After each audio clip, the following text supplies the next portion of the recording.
Right, so in today's video, I'm just going to be giving you a little bit of a lawn update really as to sort of how this lawn's getting on down at the bottom and also how this lawn is getting on up at the top. Those who've been around on this channel for a while now probably get sick of me talking about sort of the history of this lawn. And when I say the history of it, I mean only, the past few years. But this is one of the regular updates that I said that I was going to do back in spring, because this lawn used to be a ryegrass space and it always struggled to survive. And it was for a number of reasons. It was the amount of moisture that the soil retains. It's to do with the shade we get in the garden as well. And ryegrass is a great plant I use out the front, and I'll show you the front lawn shortly. Is looking, in boss condition at the moment. However, it just didn't really suit the back garden. Hence why I asked people on this channel for help around about 6-7 months ago, and asked people to recommend, grass varieties and fertilizers that would be best to sort of get this lawn surviving through winter. Because like everyone who's into the lawn care hobby, I'm a massive fan of coming out, doing a renovation, overseeding, top dressing, feeding the lawn with different products, so on and so forth. But what kind of used to be quite frustrating really was coming out here in sort of late Feb, early March, when I'm sort of thinking about getting stuff sort of up and running with the lawn care sort of program for that year, and just seeing the lawn in the state that it's in. Usually this lawn lasts until about November time, and then after that, once we get to Christmas, it just seems to die back. But it is, part and parcel with the conditions with what we're in. But so far, this lawn's doing pretty well. So, as I always say on this channel, we went with a bent fescue mix on this space. And, one of the main sort of reasons why I opted for it is because of, the Lawn Association videos, when I sort of caught onto them sort of earlier this year, and they were banging on about native grasses. Now, I'm not here to say I'm out to change the world and we're trying to, go with everything that's eco-friendly and blah, blah, blah. That's not my mission really. I've not really got a mission. I'm just a fella who cuts his grass and wants it to survive all year round. But going with a native grass just means that hopefully it is more acclimatised to the UK. I mean, I'm only going off what I've been told, and this winter's going to be sort of the real test for this space. And in terms of what's been done to it recently, not really a whole lot, to be honest. I mean, sort of mid-September we did the hollow core aeration, and we got on top dress the lawn with that really sandy sort of 70-30 top dressing mix, and it seems to have bounced back pretty well. I mean, it was fed prior to that process taking place, probably about a week or so before, and it's not been fed since, and the sward just seems to have thickened itself up really well. It did seem to have thin after I did the top dressing. I don't know if it got on a little bit too heavy in certain spaces. I think it definitely did over this side of the lawn, and I possibly could have got on and overseed because it is looking, well, I say a little bit thin, it's looking pretty thin, to be honest. So I think I did a little bit too much damage over on that side with that process. But for the most part, it's not looking too bad. I mean, if you just get you in close now, this is not like Britain's best lawn or like the world's best lawn, but the sward is still fairly dense. These aren't patches in the lawn, by the way. All these little spots you can kind of see are just the worm casts where they've been crushed by the mower.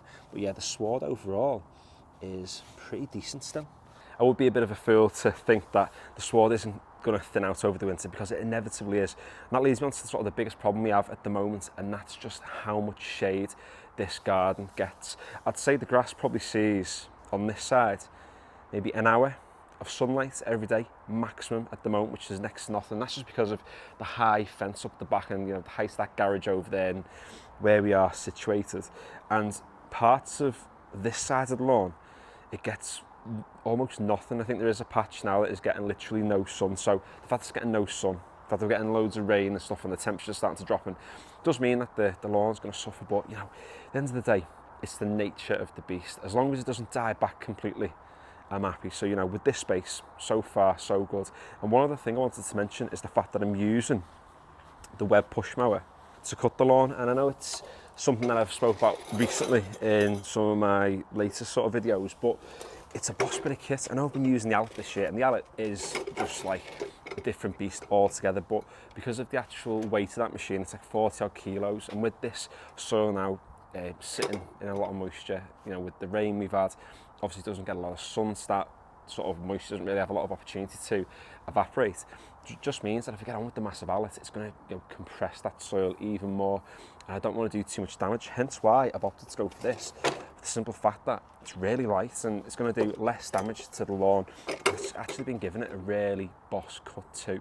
So yeah, hence why I've gone with this. Some people might think I wasted a couple of £1,000 on a machine, but I don't think I have. At the end of the day, it's my personal choice if I want to buy anything. But it's nice to sort of have that comparison between the two. And I think really the proof will be in the pudding next year when I get, you know, the bottom blades sharpened and have a little bit of maintenance done. See how they both fare over the course of a year. And if I end up using this more than the Allett, for me, it's not, you know, a couple of grand wasted. It's a couple of grand to learn a lesson which isn't ideal necessarily, but you know, for people who are watching this channel who are getting into lawn care and think that when they see YouTube videos thinking, you know, you need to have all like the best equipment and loads of boss stuff to actually take care of your lawn. It's not necessarily the case. I mean, there's people who get into this hobby because they really enjoy it, but they don't really have like the funds to be splashing out ridiculous amounts of money. I mean, I've not got kids yet, so probably part of the reason why I can go and splurge on loads of mad stuff, but one day that's possibly not going to be the case. So I do want to show people, you know, you can buy boss things like an Allett and get a really nice cut in your lawn, but also you don't necessarily have to spend a silly amount of money to do a decent job. And I mean, these stripes I'm sitting in front of now are fairly decent, and for 100 quid, cool bit of kit. I'm renovating this lawn as well. This year was one of the best decisions that I made. Obviously we went with, again, Bent Fescue on this space, but obviously went with turf. And the part of the reason why we kind of went with the turf was I wanted to see the difference between maintaining it from seed and obviously, you know, maintaining it from turf, like an established lawn that's been knocking about for a while.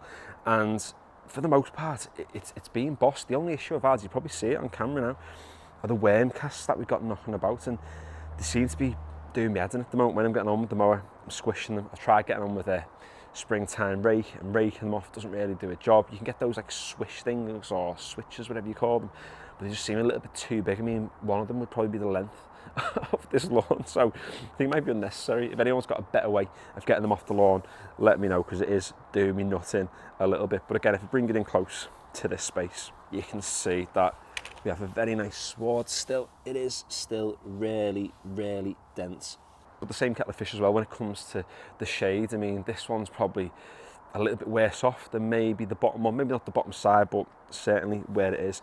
It just shows you, you know, you can have an awkward lawn and an awkward space, but you can still get it looking half decent. But yeah, I'll keep you updated with these two lawns, probably on a monthly basis now, to show you how they're looking in November, December, January, and so on, to monitor the progress, because I do think some people have they're in a fortunate position to have a lawn that's got sort of the best conditions, really sandy soil, sits in the sun for a lot of the day, and to be honest, you know, for the most part, that's boss. And when I think about my front lawn looks amazing regardless of the time of year, but it's purely because, you know, for whatever reason that soil drains well, even though it's pretty naff clay soil, but it's sitting in the sun, so it's able to, you know, survive through the autumn a little bit better. And speaking about the front lawn, let's go have a quick look at how that's looking. And you can clearly see the difference now between a lawn that's, you know, sort of sat in the sun compared to the ones that are sat in, you know, mostly shade in the back garden. It's really starting to thrive, and obviously it's a different species. It's ryegrass. It has a little bit more vertical growth, but the actual sward is in the best condition it's been in all year, really. Get you in close to this, you can just see how nice that's looking. And I know some people prefer to go with ryegrass because, you know, they like the colour of it, or they like having the length in the plants. And for me personally, I'm a big fan of both, to be honest. I mean, the ones in the garden, they cut a lot shorter, they hold the stripe for a little bit longer, and it just means that I don't have to cut them as often, really. Whereas this one at the front, I do have to cut it more often to maintain its appearance. I do have to feed it more, but, you know, I don't necessarily mind. And I think part of me wanted to change this into a Bent Fescue lawn after I did the ones in the back, but actually I've decided now I want to keep this as a ryegrass lawn, because it's nice to have the two different varieties to work with and to be able to, you know, see those differences, but also do different things to this lawn somewhat compared to what I do with the one at the back. And even the verge too isn't looking too bad. I'm going to be lazy, so I can't really be bothered going over to the gate over there, but you can see overall it's not the best lawn you've ever seen in your entire life, but actually for this lawn it's in a fairly decent condition. It's just had a feed recently of a winter, or an autumn-winter mix. That's slowly starting to kick in now that we've had a little bit of rain this week, but yeah, not looking too bad.